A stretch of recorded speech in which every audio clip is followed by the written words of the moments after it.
and welcome to Atomic Lizards Podcast. It's time for our Now Playing series where we look at the newest films and TV shows currently playing in theaters or streaming. I'm Miranda, the film fanatic. I'm Udi, the de facto film expert. And I'm Dan, the kaiju extraordinaire. On today's episode of Now Playing, we'll be discussing the latest project from DreamWorks Animation, The Wild Robot. The Wild Robot takes place many years in the future where service robots have become the norm.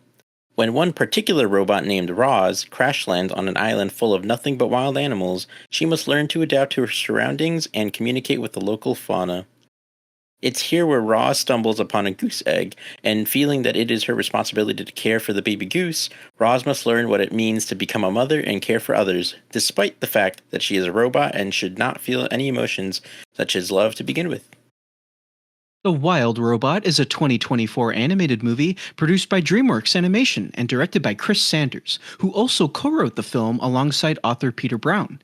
It is based off the children's book series of the same name and features the voice talents of Lupita Nyong'o, Pedro Pascal, Kit Connor, Bill Nighy, Stephanie Sue, Matt Berry, Ving Rhames, and Mark Hamill. We'll have spoilers, so go watch it if you haven't yet. What did you guys think of The Wild Robot? I loved this movie. As we've learned in the podcast, I'm a big fan of animation. I'm a big fan of really good animation, and this movie hit all the notes for me. We got another certified DreamWorks banger here. There's just so much that I loved about this movie, from the animation to the performances to the heart that's within it. There's a lot of heart in this movie. It makes you feel really good at times. And I think that's what helped me really enjoy it so much, is just all the heart that's involved with the story and the writing and whatnot. I will admit that, and we'll get into more detail of this later, that the story at first didn't really impress me too much, but then later down the road, as everything else gets revealed, it did go in a direction that I wasn't expecting. So I was like, okay.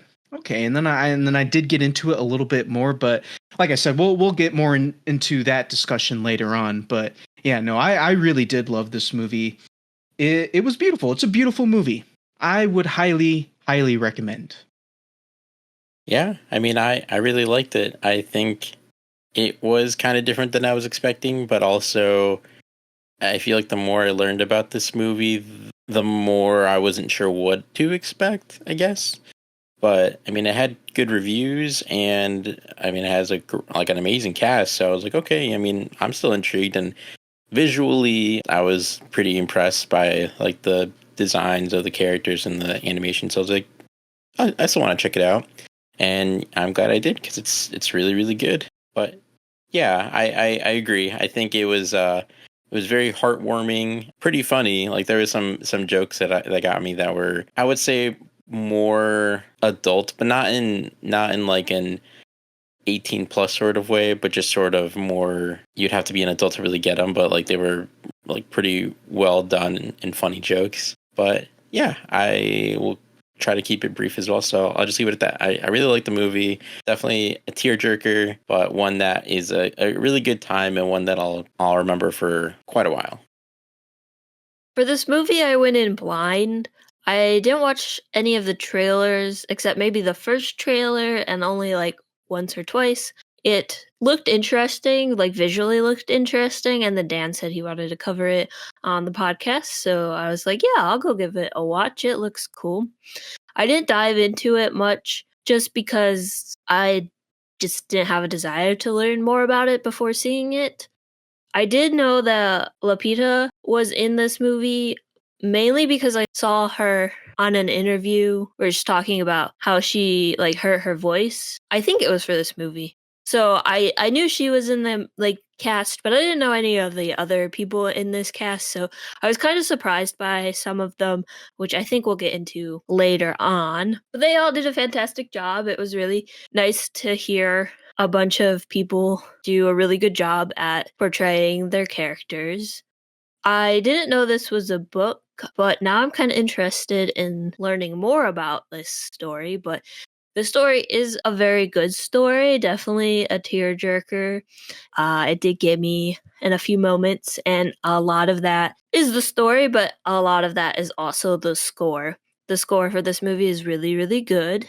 Definitely give it a listen if you haven't seen the movie, or just go see the movie so you can listen to it while watching the movie. That would be the best way to go about it, I think. um, but yeah, in general, it's a really good movie and it was a good time. So yeah, let's go into our main discussion. How did you guys feel about the animation for this film? Did it stand out to you when compared to other DreamWorks or animated films, including like Disney, Pixar, Illuminations, etc., etc.? You know, all the main competitors, I guess, in the animation field. Oh yeah. Now, one of the things that really interested me for this movie, because I remember when the trailers for this movie first came out, one of the things that instantly hooked me was the animation. The animation, the art style just looked beautiful. And I'm a sucker for really unique, beautiful looking animation. That's why I love Spider-Verse so much. That's why I was so interested in that Teenage Mutant Ninja Turtles movie that came out. Was it last year, I think?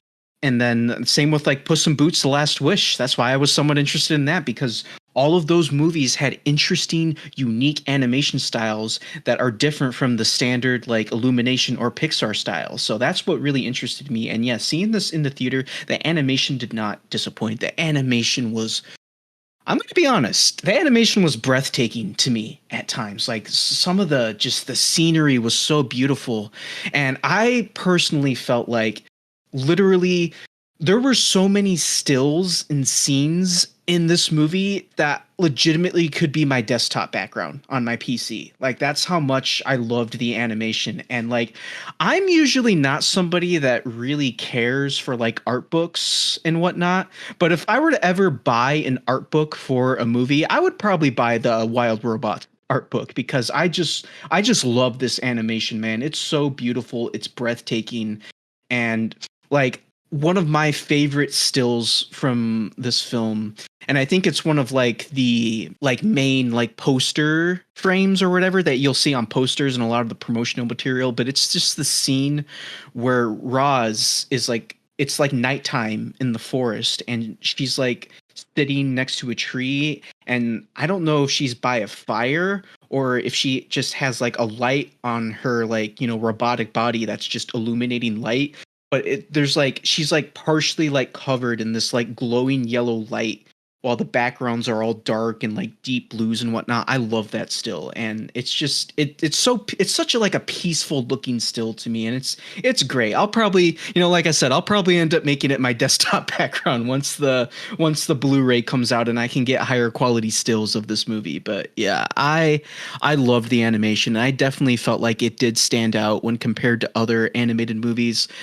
But let's compare it to other like DreamWorks projects though. Like comparing this to Puss in Boots, I do feel like this animation was better than the one in Puss in Boots, but that's not downplaying the animation that was in Puss in Boots: The Last Wish. That animation was still incredible, but just this animation was a level above, if you ask me. Now comparing it to Spider-Verse, I mean, obviously, like Across the Spider-Verse wins there. But I don't know. I mean, I'm not going to say the animation in this movie is better than the first Spider-Verse, but I feel like at times it could go toe to toe with it. But yeah, I love the animation in this movie. To comment on your comment about Spider-Verse, I think this is cooler than Spider-Verse's animation. Yes, That's awesome. I think this animation is very painterly, and like in Spider-Verse 2, we got some of that like painter feel, like watercolor things with Gwen's world, and like there's a lot of unique stuff going on in Spider-Verse. They did amazing jobs on both of those movies, and they definitely started a trend of changing up animation in the industry. But sometimes it's just so overwhelming, and when I'm like watching The Wild Robot, it's like pretty and scenic and Bob Rossy, and it still has that paintery feel. It feels like an oil painting. There's parts where it feels like watercolor. It's just so so nice and like calming compared to like Spider-Verse or even TMNT. It's just so like in your face about the animation. So maybe I just prefer a little calmer stylized animation. But like this movie is really good. And like I said, those movies are also animated very well. I just wanted to like comment on it because I do like the Wild Robot animation and what DreamWorks is doing. And I know a lot of people are like, oh, Spider-Verse, and they like comment on that. And there is no way to not comment on that because that's exactly what happened when, to my knowledge, when they were talking about stuff when Pixar came out with the 3D thing, everything kind of switched to that. So everything got compared to Pixar. So it makes sense that a lot of this new stuff is getting compared to Spider-Verse. Good points. And that's why I'm saying, like, because the thing is, like, Across the Spider-Verse just had so many, like, interesting and insane animation styles working together. Like, you had the paper animation with Vulture at the beginning of that movie. Then you had more of the painting animation with Gwen's World and whatnot. So that's why I was like, I don't know if this would necessarily be better than Across the Spider-Verse, but like I said, I could see it going toe to toe, or maybe even being better than the first Spider-Verse. When this comes out on Blu-ray, I'm gonna have to watch both the first Spider-Verse and this movie to really see whose style I end up liking better. Because and then I think some of the other points you said about how it's like kind of oil painting like, and like reminds you of like Bob Ross paintings, and it's kind of calming. I also think that's why I just love the art style so much, and that's why, like I said before, like I could make it my desktop background because it's calming, and like you want to have like cool like little calming stuff as your backgrounds and whatnot. So Yeah. you make some good points.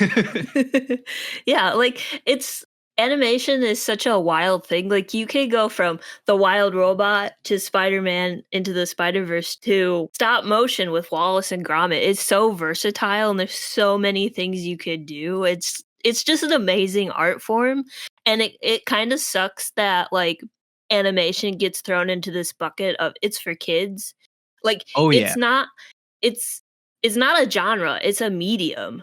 Like, is a way of telling a story. Exactly. Scream it to the heavens, Miranda. Like, you can make strong, compelling, relatable stories for children and adults, especially in this movie. And, like Pixar has been doing that. Or like look at Shrek. It's like, do you remember all those jokes in Shrek? Yeah, those weren't necessarily all kid appropriate. Like, but they tell a compelling story, and that's why people like them. That's why people like Spider-Verse. Because you're using a very cool artistic style to tell a compelling story. Exactly. And then like in regards to like what you're saying, how like animation, it can be for kids or it can be for adults. I really wish there would be more studios out there trying to produce more adult animations. And when I say adult animations, I don't mean stuff like freaking Sausage Party, where it's just nothing but inappropriate jokes and stuff like that. I mean stuff that can tell mature stories. Like I want to see more adult animation that does that. Because when you're doing adult animation, you can get away with telling like more raunchy jokes that children couldn't hear, but that shouldn't only be what adult animation is. Adult animation can and should be more, and I wish more studios were willing to produce stories like that. I think that's where some people are so drawn to anime. To my knowledge, is they cater more to older teenagers, young adults, etc., like older people, and not necessarily always to a 5-year-old. You're not wrong. Animation is so cool. I wish I knew more I about agree. it, but like it's so cool. Yep. I also agree.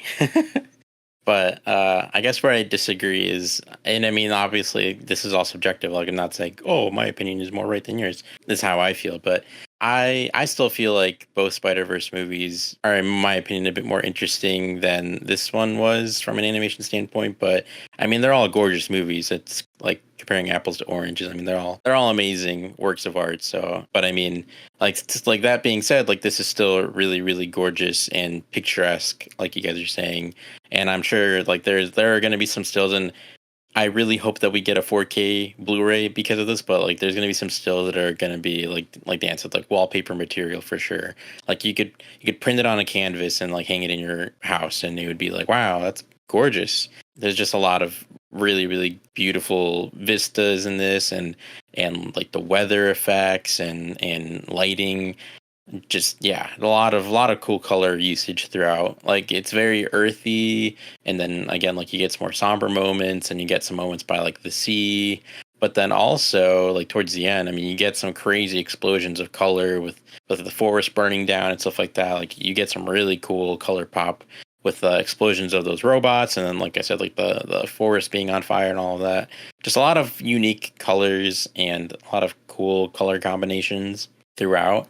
But yeah, I really liked how it looked visually. And again, like it's not that it's worse, but I still think I like Puss in Boots: The Final Wish, if I remember the title correctly. Close, The Last Wish. The Last Wish. That's what I was close.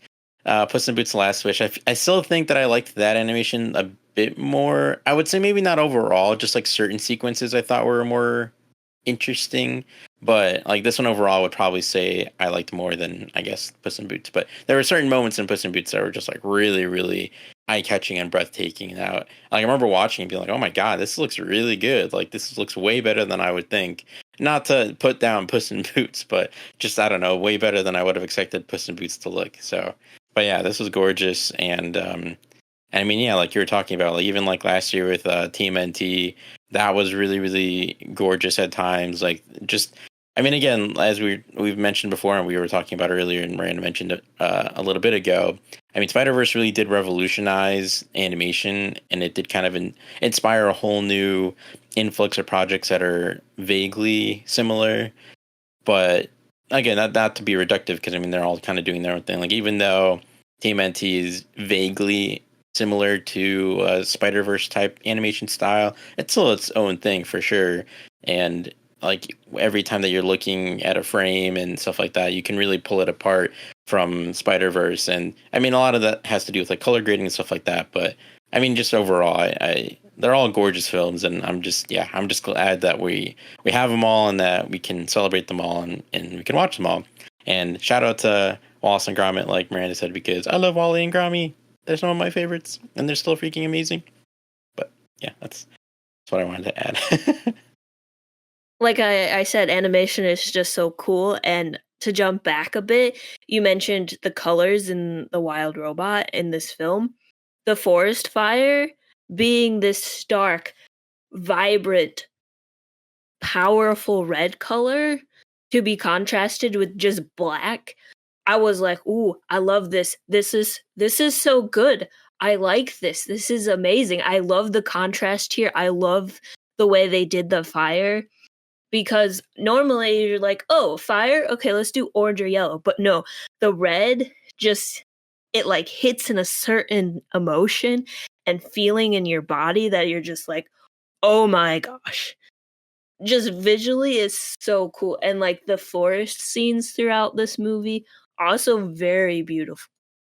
Like the way when Roz is in the cave, when she finds the other robots that went down in the hurricane or typhoon that destroyed her companions, I guess, and got her stranded. I really liked that whole vibe in the cave with the water and the colors, and I was just like, this is so pretty.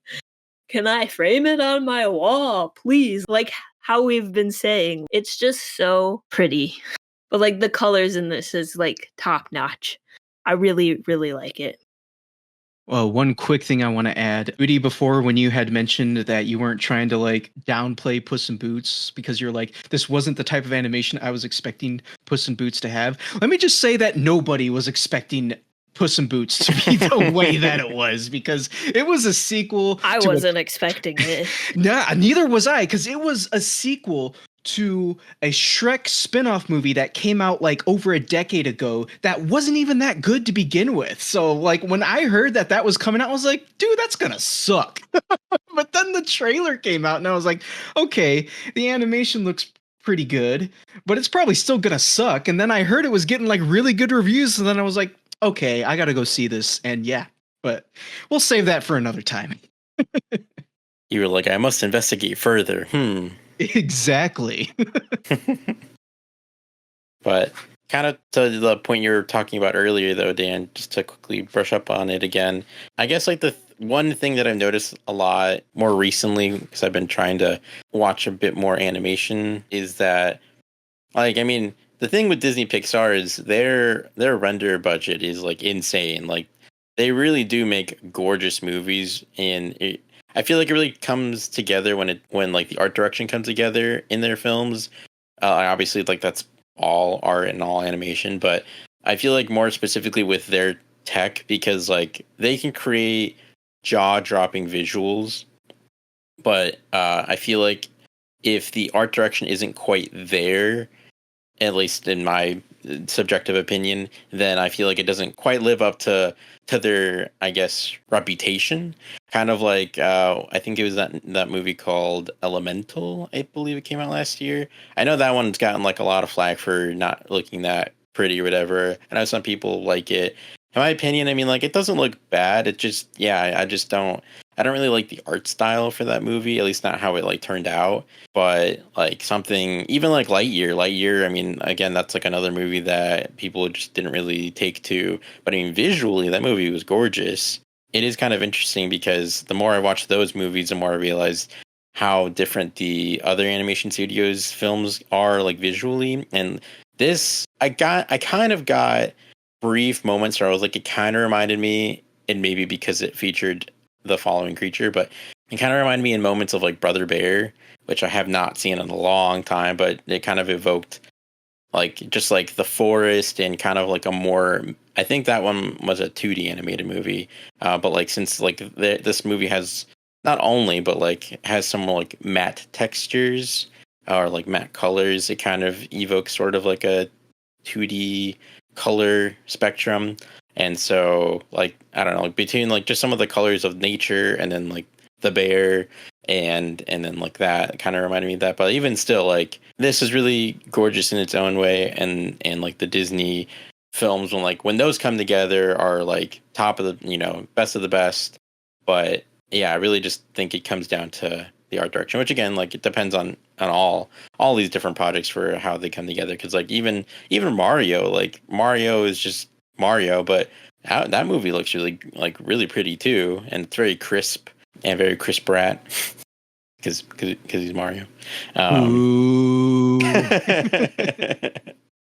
But yeah, and so like Illumination, it's, I don't know, like Illumination is not because they're bad, but probably just in general like my less favorite of these animation studios. But I mean, again, like, I was really impressed with their work with Mario, so I mean, I know that they can do really good looking movies, and I'm intrigued to see what they do with the sequel. But like this, I like this sort of animation style, and like Spider-Verse, where it's not just one thing or the other, like it's kind of mixing in different effects, I guess. So I'm pretty sure at the part Miranda was talking about where Roz goes down to the beach / the cove to recover the broken bodies of the other robots that fell into Typhoon with her, I think there is a mixture of like real water reflections, or like quote unquote real water reflections and stuff like that. So it's not just that it looks like a painting, but it has real actual reflections and stuff like that. So like it makes it more interesting visually than, in my opinion, than not doing that. But I mean, if it didn't do it, it would just be like a stylistic choice, or it would just be what they were doing. So it is, it would be what it would be. But I just like that sort of, it's not only just flat, or it's not only just like matte colors. It's, you're adding in reflective surfaces and different lighting things, and you're adding in I can't remember the term, but you're adding in that effect where it's like the lighting bounces off of other items in the area. Light scattering? I guess there's like another term for it, and maybe it's more like a gaming specific term I'm thinking of, but I guess, yeah. But basically, like, lighting hits different colored objects in the world, and that light reflects off of that, and then just like it makes everything look more grounded and placed in real. But it just looks really, really good, and I feel like, I mean, as animation has gotten better, like that's more easier to notice, I feel like. But I mean, it looked really, really gorgeous here, and I mean, in all the other movies that we've listed today. I mean, I'm sure that's in all those other movies as well. But yeah. The lighting in this movie is really good, like you were saying. They use it in such a clever way to make it look or have a feeling of like it being grounded. It's very good. Yeah, and I wanted to comment earlier when you were talking about like Pixar and all of that. Like, I will say, I do agree. Pixar, they do good work. Like, I know sometimes it sounds like we might be bashing Pixar and whatnot, but we're not. They do good work. It's just the Pixar art style has been around for so many years, and so many movies have done it that it's just gotten old. That doesn't mean that it's bad. It's just, we want to see something different. And that's why we love Spider-Verse and TMNT and this movie so much, because the animation is doing something different. It's not doing the standard like Pixar art style. But that's not to knock the Pixar art style, because Pixar really does do good work. Their movies do look beautiful. And like Udi was saying, if the art direction comes together and it works well with the art style, it's gorgeous. And like, I'm thinking back to like Finding Nemo, for example. There are many stills and scenes in Finding Nemo that just look straight up beautiful. That movie is gorgeous. Like the opening scene of the first Finding Nemo, or maybe I'm thinking the end credits, where it's just the light hitting in the water. Like, Pixar really did revolutionize the animation field, and they've learned and built and discovered how to do hair, water, etc., that, like, I feel like these new animations, this new style is just building off of what Pixar, like, laid the foundation, and everything's just building on top of that. Oh yeah, for sure. And like the thing with Pixar, and like Udi was already kind of mentioning this, is Pixar, what I've at least noticed from my observations with watching Pixar movies, is they try to aim for realism, but with a cartoony art style. Like you got, like, take Moana, for example. That movie has a very like cartoonish art style, but the textures, the hair, it all looks real. And like even with like Toy Story 4, the opening of Toy Story 4 where it's like raining and everything, that looks like super realistic. So Pixar does like to aim for realism, and that's not a bad thing, because that just shows like how advanced their tech is, and just like Udi was saying, just the crazy amount of money they spend on their rendering. It's cool. So it sometimes just depends on the art style, but Pixar movies do look beautiful. I wanted to mention real quick the lighting. This just popped into my head, but the way that Roz is animated and how the lights in her design work, and like her flashlights and through her eyes, and like everything about her character design, the unique silhouette is just so well done that it's such a unique thing. And I don't know if this comes from the book or if this is, part of the design they created. I have no idea. But just the way it all functions, how her projections function, how the rainbowy of like the LEDs through her body is really cool. And I wasn't expecting that either going into this movie. So I just wanted to mention that real quick before I forgot. Yeah, and on that note, I think one of my favorite effects in the entire film is when, I don't know if it's only this, I think it is, but when she's like showing her emotion and it's just like that fluttering light with like all the warm colors and stuff, that looks really gorgeous. I really, really liked that effect. Yeah, it does. It looks really good. This story is very full of emotions and drama and action. So did you guys find this compelling, or did it feel too similar to past DreamWorks or to other animated films? Did you feel it was like original enough for this movie? One thing I'm thinking of is, in terms of the story, it is technically based off a book. So I don't know how much of the book it follows. I don't know how closely it follows the book. Well, because I think most of us didn't even know that this was based off of a book, So I don't know how much influence the book had, but the story was interesting to me, because the first trailer for this movie made it seem like nothing like how the actual movie is, because the first trailer is just all the beautiful scenery. It has this like very like enchanting version of What a Wonderful World by Louis Armstrong, but it's not like the original song. It's like this cover version of it with a woman singing. And like when I was watching that trailer, I thought that this was going to be like a silent film. Like I thought a majority of the movie was going to be silent, and it was just going to be a movie where you go, you watch the beautiful animation, you get just immersed into this world, and you experience the story through little to no dialogue, through like complete visual storytelling. Like that's what I thought this movie was going to be at first. And that's why I was so interested in seeing it. But then the second trailer came out, and then like the second trailer showed off, no, this movie's actually going to have quite a bit of dialogue. And when I saw that, I was like, oh, yeah, and I'm going to be honest, I was kind of disappointed when I found out that this movie was going to be more dialogue heavy, because I was really looking forward to just being engrossed in this world, just seeing that beautiful animation and just losing myself in this world. Like I was really looking forward to that. But then I was thinking, oh, okay, so there's going to be dialogue, but you know what? I was still willing to give the movie a chance. And then especially so when the movie came out and it started to get really good reviews, then I was like, okay, now I'm back to being as excited for this movie as I was when I first saw the trailer. Now, when I went in, I wasn't sure how to feel about the story at first. At first, I didn't think the story was anything that special, because like it did feel familiar to me, because you got like this robot that crash lands on an island. It adopts like a baby animal. It raises this baby animal, and then like, you know, that's what I thought the whole movie was going to be at first. I thought it was just going to be Roz raising this baby goose. But then like, I want to say like maybe 30, 45 minutes in, the goose is already grown up. And then I was like, oh, okay. I wasn't expecting that. So that was the part of the story that I was not expecting.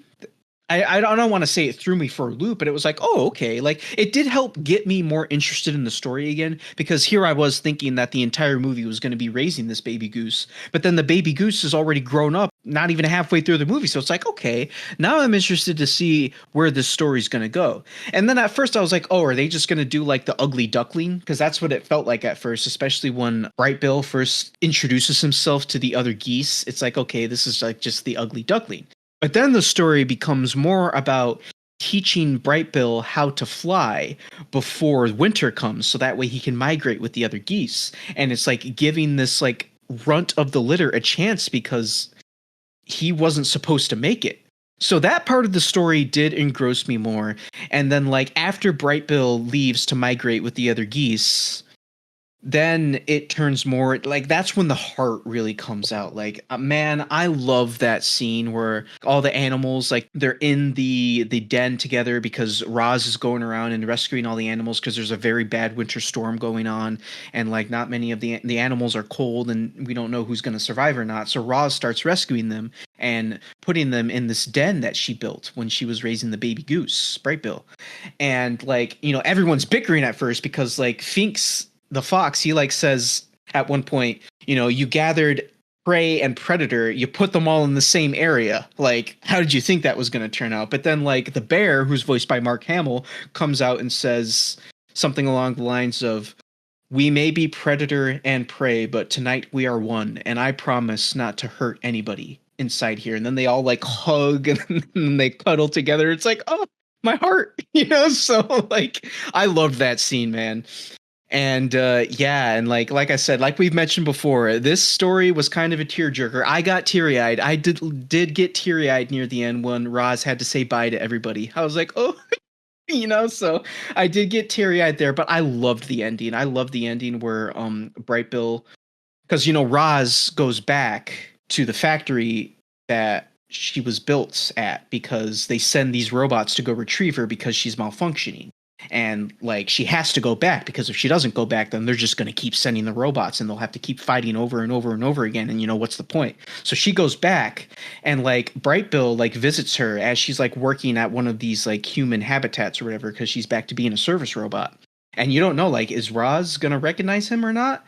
And then like she picks him up, and I don't remember exactly what she says, but she like says like hello Bright Bill or whatever, and then she like hugs him. Like I loved how the movie ended. So yeah, even though I wasn't really feeling the story at first, I did feel like it went in a direction that did keep me engaged. And once again, just those tearjerker moments really did get me, and that's what helped elevate it for me personally. Yeah, I totally get what you mean about this feeling kind of original, but also kind of similar, because there's definitely moments where I felt initially, at least, where I was like, okay, this feels, yeah, kind of just familiar, but not like still unique enough that it doesn't just feel like a carbon copy of anything in particular. But the whole Bright Bill thing kind of reminded me a bit of Finding Nemo, because like Nemo in that movie, he has like the smaller fin, so people doubt him because it's like, oh, or I mean, even like Marlin, his dad doesn't really trust him to be able to take care of himself because he's worried that he won't be able to swim as well as the other fish. And so like it had kind of a similar thing with Bright Bill, where he's a smaller size than the other goslings, or to the point where not only was he like seen as a freak because of that, but also because he was raised by Roz and whatnot. But I think, I mean, like you said, I mean, personally, I would have been okay if they had done like if they had kept Bright Bill as like a baby for longer, because he was so freaking adorable. But I was like, oh, okay, I guess that's fine. We can move on. And I guess just to bring this up immediately, I guess I really did love the movie, and I mean, it had me in shambles by the end. I was hanging on by a thread, but I do feel like the pacing for this, like that's really my only real main complaint with the movie, is the pacing. And I don't know. I mean, I haven't read the book, so I don't know what that's like or anything like that. But I don't like. I feel like they just like went through so much time so quickly. And I mean, I guess part of the thing is like, oh, like in human years, you're like, oh, the like Bright Bill, like he grew up, he must be like 18 or whatever. But no, it's probably only been like a couple months, because it's just a gosling, so it probably grew up really fast. But like when you're thinking of it like a human, it's like, oh man, so much time has passed, and like it just went by in the blink of an eye. And then you get like the whole training montage. Like, I don't know, I just feel like so much time goes by, or feels like it goes by, but it's just like boom, boom, boom, boom, boom. Like you're just skipping through things so quickly. That was like really my only complaint with the film. And I mean, again, like I think I was just kind of at odds with like what the movie's doing and like what I wanted. So I mean, yeah, I would have loved for this movie to have been kind of like how you initially thought it was going to be, Dan, where it was going to be more silent and it was just going to be more atmospheric, like just kind of like the first like however long, like the intro of Wall-E, where it's just Wall-E exploring Earth and doing his little Wall-E things, and it's basically silent except for like music and like random sound effects and stuff like that. Like I was kind of expecting something like that also when like the trailer came out. And so when like you told me off the air, like before, like when like the second trailer came out, whatever, that there was like a whole voice cast, and like seemingly it's gonna be more dialogue driven. I was also kind of disappointed, because I was like, oh, that kind of sucks. Like I was kind of hoping for something more like that. But I mean, I guess I should have kind of figured. Usually these movies are more made for kids, not because kids can't handle that type of thing, but I mean, generally speaking, kids will get bored or whatever. So, and unfortunately, I mean, as we've been talking about, animation is seen mainly as like kids movies, and so the people who end up seeing these are usually families with children, and not so much 20 or 30-year-olds just randomly going out like, oh, what should we go watch. Like it is mainly families and whatnot. So unfortunately, if the demographics expanded, or I mean, if you got maybe, I mean, I feel like you would have to do like an independently made animation film, which would be pretty hard to do because like it'd be pretty expensive. But I feel like that'd be the only way that we could get something more like mature told through animation. Maybe not, I don't know. But I feel like stories like that are pretty few and far between. I guess like, yeah, because I mean, they do exist. They're just few and far between. So like Persepolis is an example of one that's like a bit more mature, but it's like an adaptation of a graphic novel. Well, like that movie is really good, and the story is definitely more like it's told through the perspective of I don't really remember. It's been a long time since I watched it, but if I remember correctly, it's like it's told through the perspective of like a teenager. So it's kind of like you still get like a youthful energy. So it would still like appeal to like younger people. But I mean, again, I could be misremembering, and I might also cover different eras of the main character's life, and so that might also change. But either way, the story is pretty mature for like children. So I mean, like that's a good example of one that actually got made. But I would say overall, it started out feeling kind of familiar, and then despite the pacing kind of irking me a little bit throughout, I still really liked and enjoyed the story. I think the idea of a story about like this kind of unorthodox family or not traditional family is interesting, and the emotions that Bright Bill feels. Not only is it like relatable of being seen as like a weirdo or like a freak or whatever for being different, because that can apply to so many different things. Especially, I mean, when you're a kid, like the only thing you really want to do is feel similar to your peers. You don't want to feel different. You want to just feel like the same as everyone else.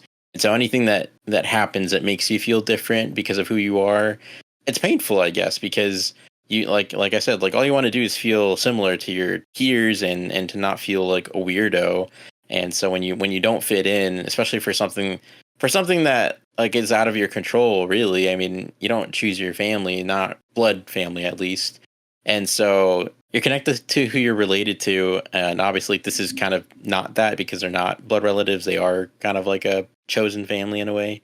But I mean, for the sake of like Bright Bill, I mean, he's basically an adopted child, and so I just feel like the emotions that they portrayed with Bright Bill were really well done, and don't only just apply to like people who might have been adopted or might have been in the foster care system, but also apply to like people who might be from one culture and ended up moving to a different place with a different culture, stuff like that. Like there's just a lot of different ways that you can read his story, which I really liked.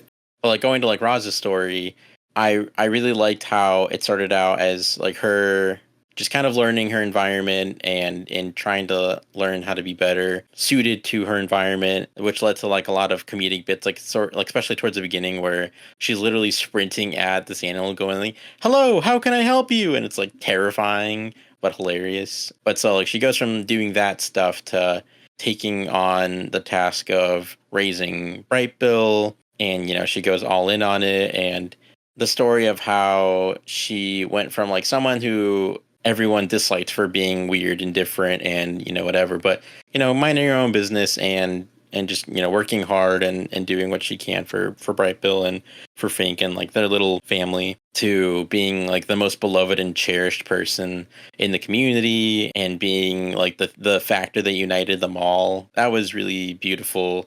And I also like the, I guess, conversation kind of in the movie about how she had to like rewrite her programming. And so she came to the island in one way, but through the process of raising Bright Bill and adapting to life on the island and everything, she rewrote her code and became like an entirely new being just from her life experience. And I thought that was really interesting.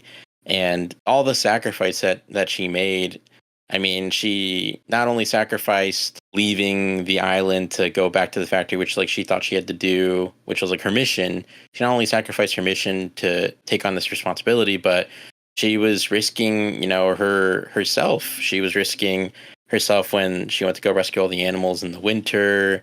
She risked herself when she ended up breaking her ankle/leg trying to rescue Bright Bill from the bullying goslings. And then, obviously, thankfully, Matt Barry Beaver was able to give her the wooden leg so that she could better traverse the island. But yeah, I really liked her story and just the overall story of this being who comes into this place where like everyone is kind of at odds with each other and then ends up being like the unifying factor with all of them. I thought that was really beautiful and really well done. And I mean, yeah, as I said before, I was in shambles in the end, so it worked for me. I guess, do you have any thoughts on the story, Miranda? I mean, you basically covered it all. I don't know if I can add anything to that because, like, yeah. Well, that was a really good discussion because you brought up things that I didn't even think of regarding the story. So Yeah, good job, man. Well, thank you. Well, like I said, that was a really good breakdown of the film story and how it all works together. I mean, I don't really know if I can add anything too in depth to this part of the conversation, but I liked the story. It made me cry. So, I mean, that says something, I guess. I mean, it's compelling and it's relatable in some ways, and also, but I can see people I know in it, I guess, if that makes sense. I didn't have any expectations going in to this movie. Like, I knew nothing about the plot or anything. So I was just along for the ride, and it was good, and it was emotional, and there's very tense moments, and there's very sweet moments. It's just overall really good. Agreed. And I guess just one other thing that I kind of didn't add, but I meant to, going back to like how I was talking about Roz's story. Not only is her story kind of metaphorical for like motherhood, but also like positives and I guess like negatives in a way, like, depending on who you ask. And obviously, like I, take my opinion with a grain of salt because I'm a man, and like it's these are just my perceptions of things, but like the jokes at the beginning were funny, where it's like describing it, and it's like, oh yes, like motherhood, it's like the crushing obligation to like not abandon your child, and ha ha ha, like that was pretty funny. And like there was a couple of families there when I went, and like the moms were getting a good kick out of that. But I feel like, and this obviously goes for both parents, but I feel like it really depends on your own individual family to decide who gets more of what in terms of like crap, I guess, from kids in the family. But I mean, in my opinion, I feel like a lot of times, and I mean, this has been discussed in other media before, so, but I feel like, especially with like motherhood to the moms, it's like if they do anything wrong, if like their baby's crying for 2 minutes and they don't immediately stop whatever they're doing and go check on them, it's like, wow, what a bad mom. And so I feel like what ends up happening a lot, at least seemingly, is that like the mom ends up doing so much, and she's worked to the bone, and it's just expected of her. And whether it just be societal pressures or the pressures of other people that they're around, like friends or family, whatever, it is just there. It's ever present. To be a good mom, you have to always be there. You have to always be the emotional support and like mental support, and you have to be cheerful, and you have to, you can't be having a bad day. And so I feel like in this movie, there is like a lot of, you see Roz doing everything, even in the montage where they're rescuing all the animals in the forest. Like, why are they doing it? Because Roz is like, no, Fink, you can't like let them all, die. We have to go help them. So then they go because of her. Then she's the one doing most of the work. And obviously, people can be like, oh, well, it's because she's strong and, Fink is just a fox. Okay, sure. But like, she's still doing most of the work. And then like, again, like by the end, like they're gathering everyone up in their home, and like, she's literally like almost tumbling over, like breaking down. And like, no one even thanked her. No one was even really thanking her, like until like they had the whole big discussion when she gets back with the final animal, and they're all literally like destroying the house. And then finally they're like, no, we'll call a truce. Like, we're only here and safe because of her. So, thank you. But like, that was really it. Like, they weren't like thanking her as, she was like saving them or whatever. And I just feel like it plays into the idea that, unfortunately, like motherhood, I mean, parenthood, yes, obviously, but like, especially motherhood, I feel like ends up being a really, really thankless job. And they sacrifice so much to provide everything they can to keep everyone safe and happy and everything like that. I wanted to mention, because you had brought up the part where Roz is going and like rescuing all the animals. I just want to mention real quick, I really got a kick out of that one part where Fink digs up that one animal and he's like kind of being rude. And he's like, "All right, this one's dead. Never mind." And he's like, "No, wait, please." Yeah. Like, that was kind of funny. Like I was saying earlier, I really liked a lot of like the humor in this movie, because like, I mean, like for kids, they're going to understand that part, but like, it's still kind of dark for a kid's movie, but I just really liked it. Yeah. Speaking of dark stuff for a kids movie, there's literally a point where like Fink first figures out like how to use Roz to get him all the food that he wants, and like he like drops a crab into like this boiling water, and the thing is like screaming as it's dropped in the boiling water. It's like, dang, dude, like that's yikes. I guess that's life. Yeah, I guess. On the topic of what you were just mentioning, where the animal was like dropped in the water and it like screamed, those bits, the animals throughout the story act like animals. You have the fox stealing an egg because it's hungry and, you know, going through the woods and trying to get it back and making fox noises, and like all the animals behave like animals that are just living in this society. Like you see them eat each other and like stuff of that nature because they're just animals, because Roz learned the animals' language. It's not like they're speaking English. It's not like the bad guys or Zootopia where these animals are just talking and they're just speaking in English or whatever language they choose to use. In this movie, they actually feel like animals acting as animals and how they would act. Obviously, it's a movie and, you know, they're breaking some stuff, obviously. But I like the fact that they're not speaking English. They're chirping or squeaking or yelling or howling. And we just hear English because we, the audience, learned with Roz. And I like that little animation when she's learning and translating the animal languages. I thought that was really cool and clever, and it's different than the norm. So I really liked that. And I really liked the little possum family. I liked how the possum mom was like, "Yep, it's your child now. You're a mother now, and now you got to learn how to be a mother and do all those things and all of that stuff." I like that they put that into the story. And I, again, don't know if it came from the book, but it's cool. On a slightly different note, but still related to the story, how did you guys feel about Roz keeping the fact that she accidentally killed Bright Bill's family and her keeping that hidden for so long? Yeah, this is kind of like a tricky situation because I don't know how exactly you go about this. Because in the beginning of the movie, like Roz, because she didn't really know any better, but she was just flat out gonna tell like little baby Bright Bill that, yeah, no, I killed your family. But then luckily Fink was there to be like, stop, don't do that.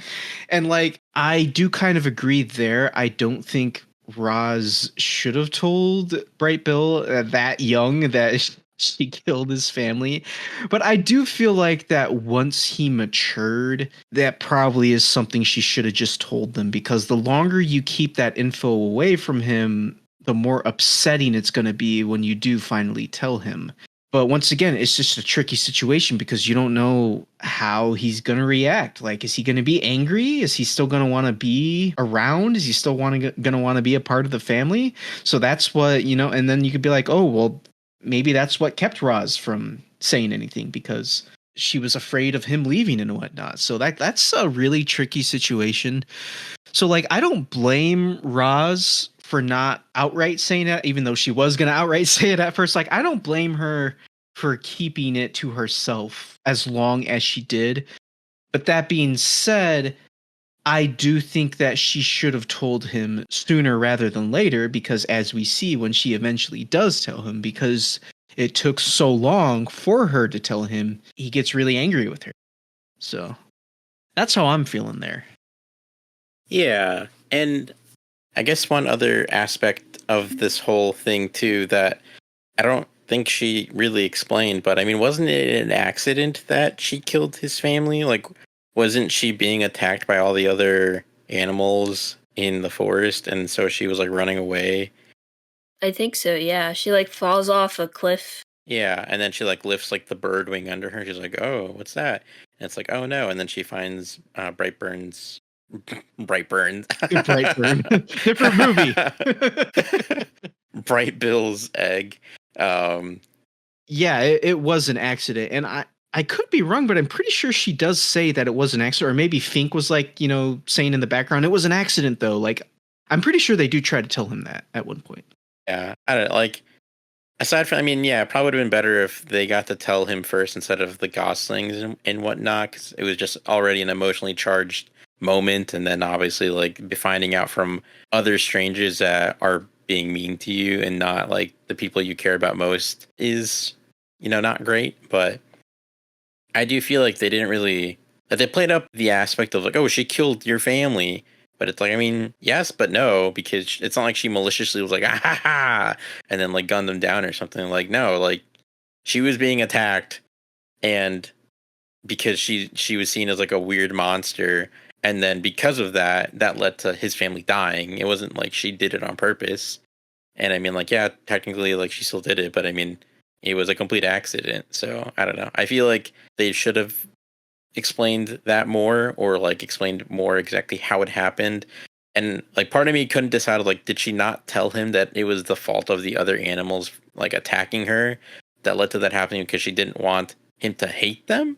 Or like, I don't know. But that felt kind of weird to me, because I was like, I mean, it wasn't her fault though. It's not like she did it on purpose or something, or she wasn't like another story, like if she wasn't a robot and she needed to like hunt and like she killed his family to like for food or something, then it'd be a different story. But like, no, like she was being attacked, and then she happened to fall on this cliff where his nest was, and then accidentally killed his family. Like, I don't know. But that being said, I mean, like you were saying, Dan, I mean, it is, I don't know how you would navigate something like that.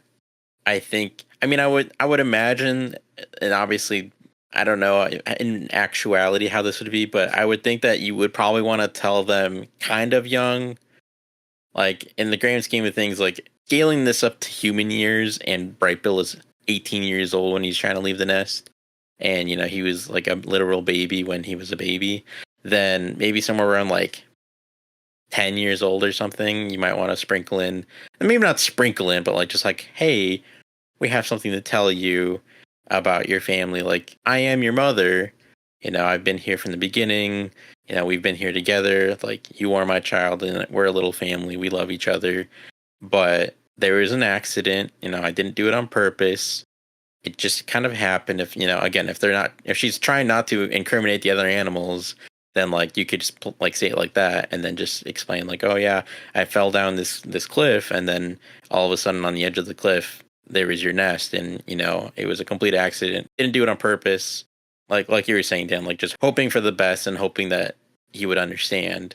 Because I mean, yeah, like finding out like that was the worst possible way for him, but it's a tough situation overall. And I mean, can't say I blame Roz for not like saying it sooner. Because I mean, like you were saying, like she tried to say it sooner. I mean, she was just kind of saying it to like because she was just more robotic, and she didn't really think about how people felt things at the time. But I mean, she was still like saying it basically until Fink stopped her. But just to mention this because I forgot to before, but I will just add that I appreciated that scene when you first see Bright Bill interact with the other Goslings.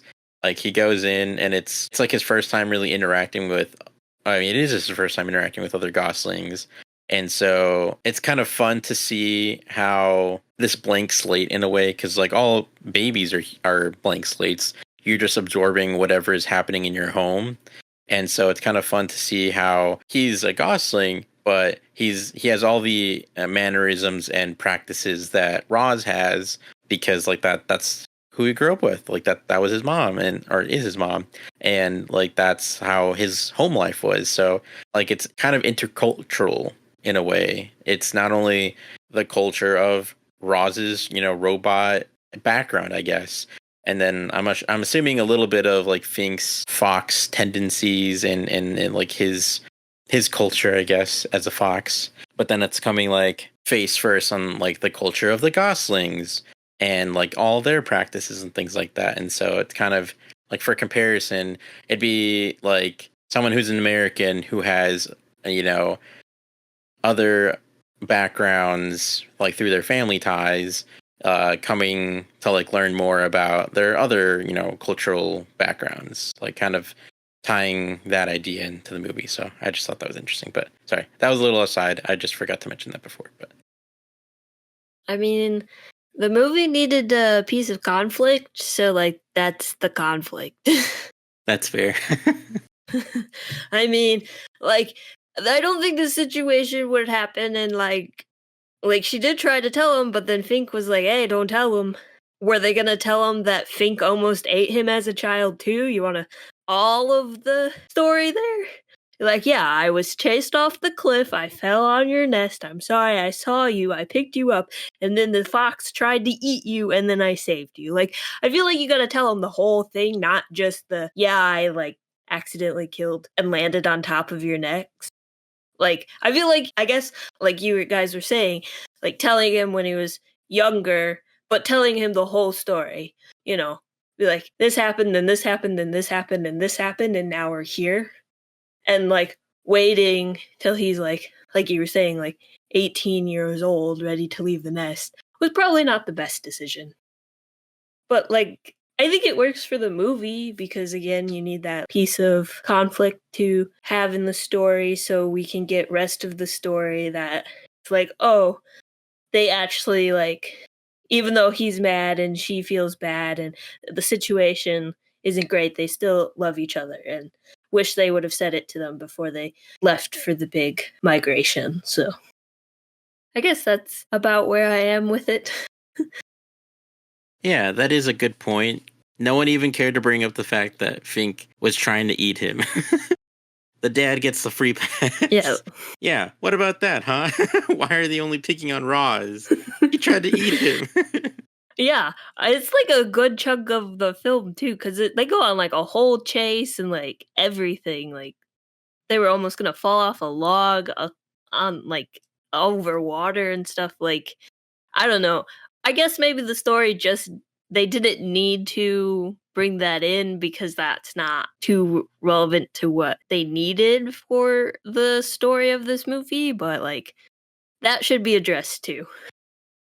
Yeah, and not only was it like just the initial like all that chase and everything, but even after he like played him his role off as like, oh yeah, I'm a Gosling expert, you can trust me, and then took advantage of Roz to feed himself, he still tried to keep eating him afterwards. He was like, oh hey, like let's like butter you up. I don't know. Like he just kept saying these things, kind of insinuating, like, you know, you're safe right now, but maybe I'll eat you later. Ha ha ha. Like it wasn't just like a one and done thing. Like he kind of kept doing it for a time. Yeah.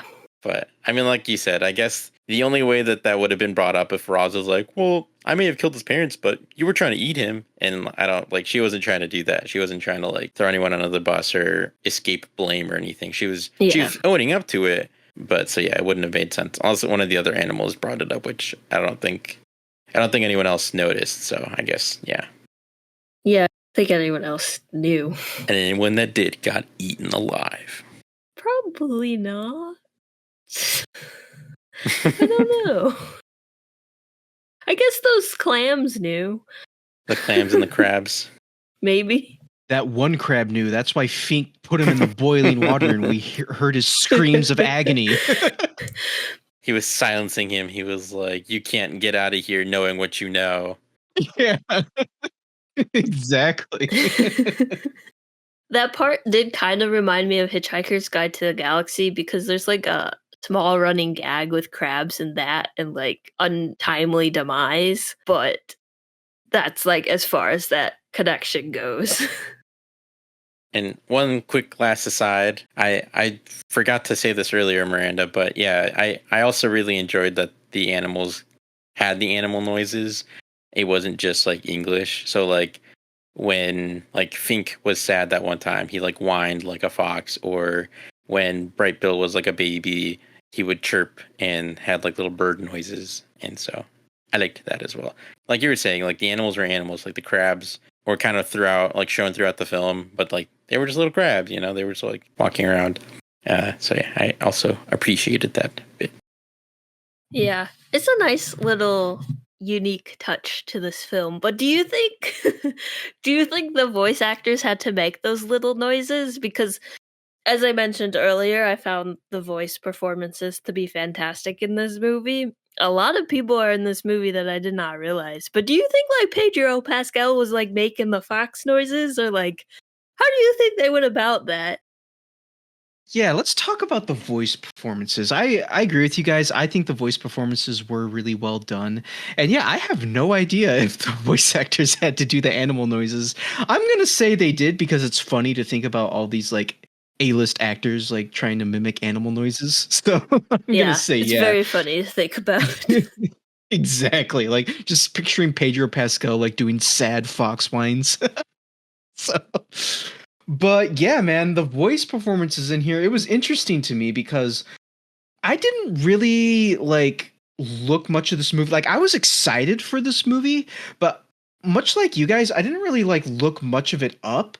So like I didn't really know who was starring in the movie. So when I went to go see it, I legit thought that Fink was voiced by Ben Schwartz, who's the voice of Sonic and like various other characters and whatnot. Yeah, I thought that too. Just for like one or two lines. Yeah, exactly. So when the credits rolled and I saw that that was Pedro Pascal, I was like, "What? That was Pedro Pascal? What?" And then like much afterwards, like I was thinking about it and I was like, I actually don't really know what Pedro Pascal naturally sounds like because in all the movies I've seen him in, he's always doing like a voice of some sort. Like in The Unbearable Weight of Massive Talent, he has an accent in that movie. In The Last of Us, he's doing a southern accent because he's playing Joel. And then even in Wonder Woman 1984, when he portrays Max Lord, he still gives Max Lord like a slight accent. So I guess I just naturally assumed that Pedro Pascal like always spoke with an accent. But and then once again, when I was thinking about it, I was like, I don't know what Pedro Pascal sounds like. So I looked up like just an interview of him on YouTube just so I could see what like his normal voice sounds like. And then after hearing his normal voice, I was like, you know what? I can totally hear Fink in that. So like after hearing what Pedro Pascal sounds like, it's like, okay, I can totally hear him voicing Fink. Like that makes total sense. But at the time when I didn't really know what Pedro Pascal sounded like and I thought he like spoke with an accent, my mind was blown. I was like, that's crazy that that's Pedro Pascal. And then like even Lupita Nyong'o, like I couldn't even really recognize her that with as Roz either. But granted, they probably put in a whole bunch of filters and like special effects to make her sound more robotic. But like even Mark Hamill was a surprise to me because he sounded quite different as the bear. But how are you guys feeling about these voice performances? Were you just as surprised as I was for some of these? Didn't clock anyone in this film except Lupita because I knew she was in this and was voicing Roz. But like the whole cast, I was like, oh, with the exception of Matt Berry, because he plays Laszlo on What We Do in the Shadows, and he just has a very distinct voice. And like it's really hard to like not hear Laszlo / his normal voice when he speaks. So I did realize that was him, but other than that, I didn't really catch anyone. The one that's really tripping me up is Kit Connor, though. So Kit Connor, he is in the show called Heartstoppers on Netflix, and he plays Dick, and he's British. So the day I went to go see The Wild Robot, I was watching season 3 of Heartstoppers. It's amazing. Check it out. The whole show's on Netflix.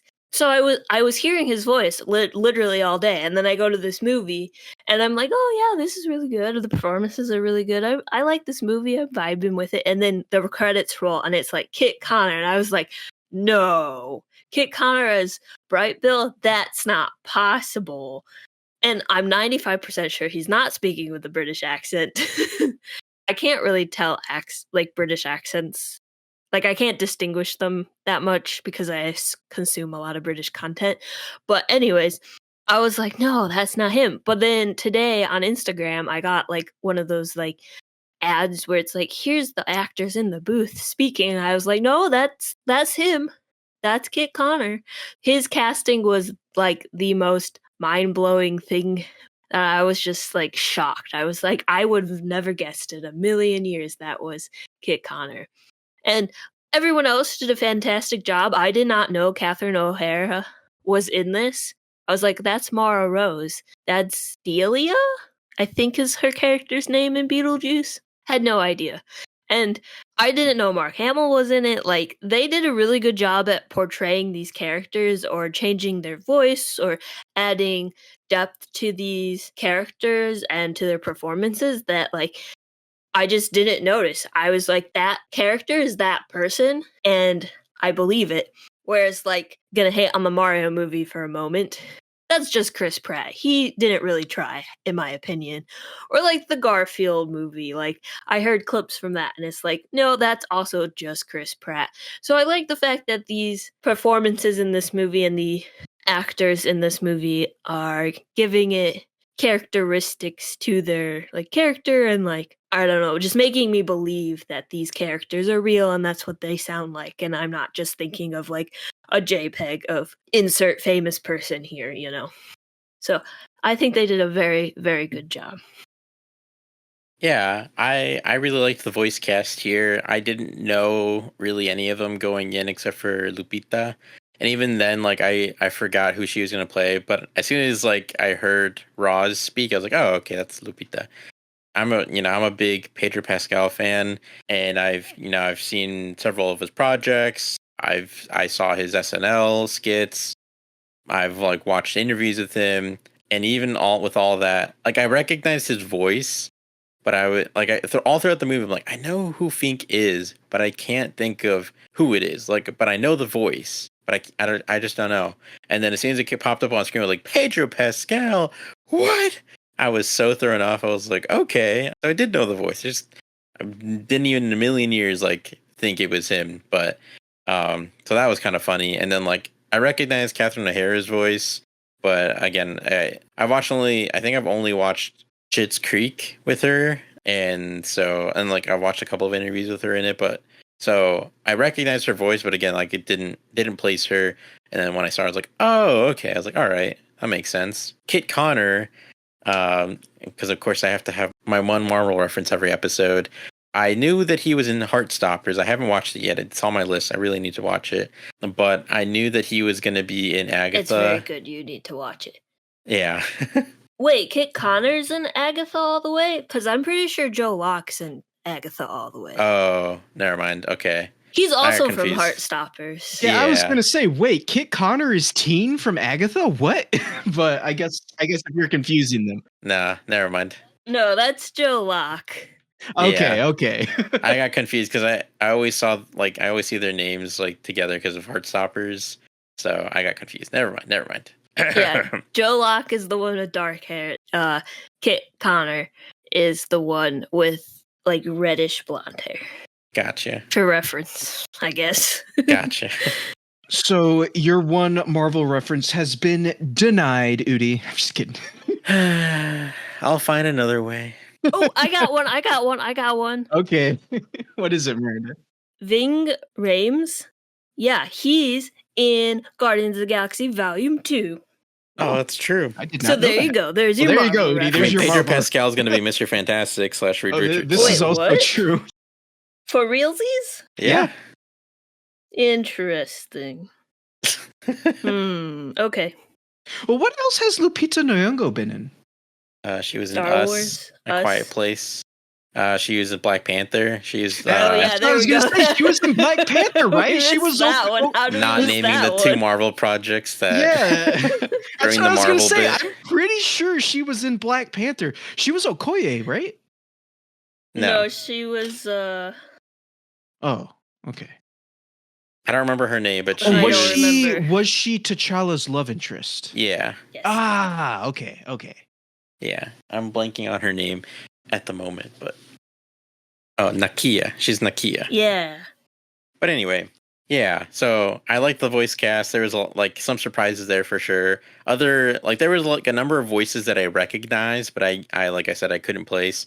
Matt Berry is just Matt Berry. Like his voice was instant. I was like, oh my god, it's Matt Berry. I didn't know he was in this movie. And like it's just kind of funny because usually, at least in my experience, he usually plays like a really silly, over the top character because he's just really good at that. But in this, like, he was just kind of a character. He wasn't like overly silly or anything. Like, it's funny. His character was like kind of like the weirdo of the Force, aside from Roz and Fink and Bright Bill, because he was he was seen as delusional because he wanted to chop down the biggest tree in the whole forest. Otherwise, like he was played pretty straight. So it was just kind of funny that like they got Matt Berry, who, like I said, is usually playing like pretty whimsical or silly characters. But yeah, I liked him. I mean, Kit Connor did a really good job. Yeah, I mean, everyone did a really, really good job. I also had no idea that Mark Hamill was the bear. Like, I feel like I kind of get the feeling that I know who that is, but I'm like, I don't know. Like, nothing. It's not my voice activation sense isn't, tingling. So I was like, I don't know who that is. And then the credits roll. I'm like, oh my god, it's Mark Hamill. What the heck? I'm like, all right, cool. Oh, and then Stephanie Shu, I really liked her. That was another voice from like, I know that voice. I'm like, I can't think of who it is. I'm like, I know that voice. I know who that is. And then as soon as like the credits roll, I'm like, oh my god, it's Stephanie. That's awesome. Stephanie was in Everything Everywhere All at Once and Shang-Chi and Joyride? Question mark? Yes. Okay. Yeah. So yeah, I've seen her around. I really like her, and I'm always just glad to see people that I really like getting more work. So that was really cool. Even though, I mean, again, like her part was kind of just short, just because it was just kind of in the third act. But I mean, hey, she knocked it out of the park. She did a really good job of playing like the slimy corporate robot. Which, speaking of which, just to add on, I think it's funny that in a lot of stories, especially like animated movies, the villains always end up being the humans / the corporations, and it's like, it's almost like there's an understood truth here. Interesting. Well, I mean, Lex Luthor is one of the most famous comic book villains of all time, and that's what he is, just a CEO businessman. Yep, you're not wrong. Interesting. I do think Stephanie did a good job at portraying the slimy alien. I don't know, the tentacle one, like you were mentioning. I think she did a good job. But that part kind of reminded me of WALL-E. Actually, there's certain parts of this movie that remind me of like very specific parts of other movies. Like I think Brother Bear was mentioned, WALL-E came to mind, Over the Hedge came to mind. Just like this movie is very different than a lot of those, but also kind of similar. But like it did like make me think about other cool animation movies that I haven't watched in a really long time. But I also wanted to mention the other robot designs were really interesting, and then how they used like the Roz model to like do farming and stuff in this weird dystopian future. I'm gonna say dystopian because it feels well, I mean the like iconic, what is the bridge called? Golden Gate Bridge, the red one in San Francisco, right? Yeah. Yeah, is like completely submerged underwater. So like what happened to this earth?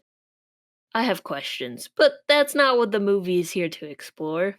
But how like these robots and stuff were like integrated into the human society and how so visually different and stark they are compared to like the animal designs and like just nature in general throughout this movie. Yeah, that's a whole other aspect that I totally forgot about.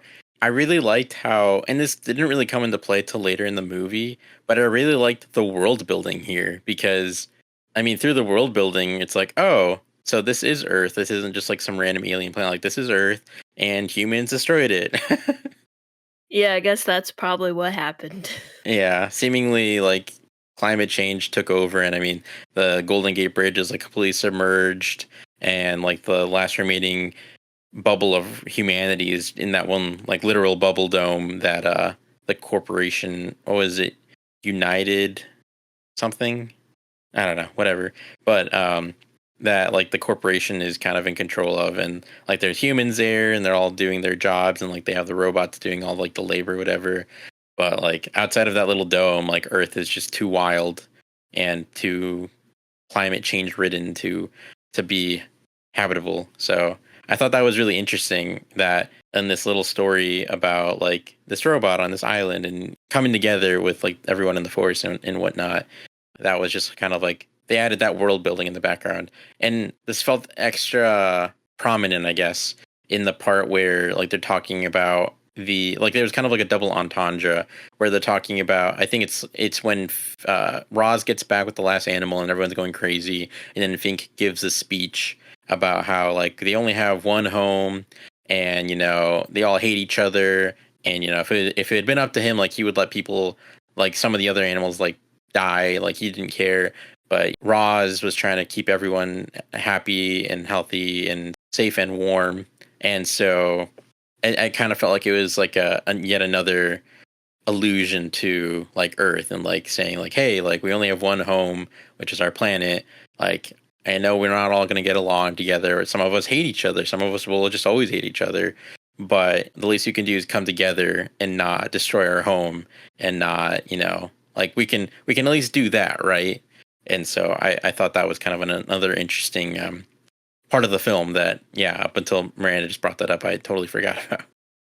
Yeah, I also agree with you guys. I do think the world building was interesting, and I do think it's kind of cool to like think about it. And it's like it would be interesting to like learn the backstory of what happened to this Earth and what humans did and whatnot. But at the same time, it's kind of not necessary, because like that shot with the Golden Gate Bridge, for example, just tells us everything we need to know. Like you guys were saying, we can infer that climate change just took over and that humans have thus migrated into these like bubbles with artificial environments and service robots, and that's where they're living out the rest of their days, safe from the harsh environments of the planet. And it's like, that's really all we need to know about the setting is just, yeah, it's like I don't want to say a doomed future because humanity is still thriving, but like Miranda was saying, more of like a dystopian future. But then on the other hand, it's not really dystopian either, because once again, humanity seems to be doing okay. So, but it's interesting. I did like the world building as well. They definitely used the short amount of time where they explored the human society to explain, or so the audience can infer exactly what we need to know, and that's all we need to know, really. Like, yeah, it would be cool to like know more, but like at the same time, I'm totally okay with the amount of information we get and the amount of information I can infer from like 4 shots of this like bubble dome and the ocean. And that's like really all I need. But I wonder if that's a part of the books. I'm going to assume it is. And I don't know if these books are like children books, or like Percy Jackson is like for children books, but I am kind of interested in seeing what they're all about. Are you guys interested at all? Yeah, so I'm kind of with you, Miranda. Like when I heard that these were based off of a book, I assumed it was like a children's book, but it's like all illustrated and everything. That's what I thought this was. But then when I was working up the script the other day and when I was like looking into the book, no, it looks like it's an actual like novel. So I think it might be more in line with Percy Jackson and whatnot. Cool. But like I don't know how like young the novel is aimed at. Like I don't know if it's aimed at like elementary school kids or like middle school kids and whatnot. But yeah, it appear based off of what I've seen, it does appear to be a novel, and I would like to check out the books one day. I don't know if I'll ever get to it anytime soon, but I am somewhat a little interested. I just Googled it, and it says The Wild Robot is a middle grade trilogy by Peter Brown about a robot named Roz who survives a shipwreck and ends up on a remote island. So, based off of that one sentence, it seems like pretty accurate to the book. But yeah, middle grade, so middle schooler age. So, look kind of like Percy Jackson. I think that's also technically marked as middle grade, but I'm not 100% sure. Well, even like Harry Potter is still considered like a children's book series, so That is true. Well, technically they're young adult, aren't they? I would say young adult is more like high school. Oh, okay. That's just me though. I mean, I could be wrong. Yeah. But that being said, yeah, I mean, one, I didn't even know that this movie was based on a book, so that was a surprise to me. And then I also just kind of assumed it was like a picture book or something of that nature. So when like we just found out now that it was like an actual book, I was like, oh, well, look at that. So I mean, yeah, I would potentially be interested in checking it out sometime. I did really like the story, so I'd be curious to see how accurate this adaptation is and to see like if the ending is any different or things like that. So that could be interesting. Maybe they expand more, maybe they don't. It would just be cool to like see what else this world has to offer. Is there anything else we want to mention before going into ratings? So the only other like part I can think of that I really liked that I didn't mention in our discussion is I really liked the training montage for Bright Bill because I liked the Falcon like flight instructor. I liked him. He was pretty cool. And then I really just liked, and I think it was more so towards the end of the montage where Bright Bill like finally learns how to like fully fly.